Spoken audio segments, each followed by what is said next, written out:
ಕಡಕೋಳದ ಸುಜನ್ ಬಂದಿದ್ರ? ಕಡ್ಕೋಳದ ಸುಜನ್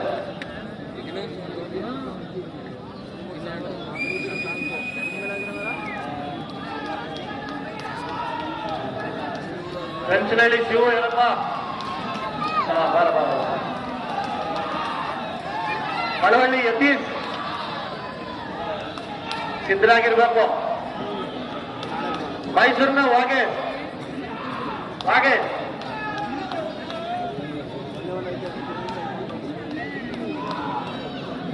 ಈ ಕುಸ್ತಿಯಾದ ನಂತರ ಮಹಿಳಾ ಕುಸ್ತಿಪಟು ಗಾಣಿಗಕೊಪ್ಪಲು ಪೈಲ್ವಾನಂದಿನಿ, ಮಂಡ್ಯದ ಸುಹಾನಾ ಭಾನು ಅವರು ಸಹ ಸಿದ್ಧರಾಗಿರಬೇಕು. ಮುಖ್ಯ ತೀರ್ಪುಗಾರರಾಗಿ ಸ್ಮಿತಾ ಪಾಟೀಲ್ ಬೆಳಗಾವ್ ಮತ್ತೆ ರಾಣಿ ವೆಂಕಟೇಶ್ ಮಹಿಳಾ ತೀರ್ಪುಗಾರರಾಗಿ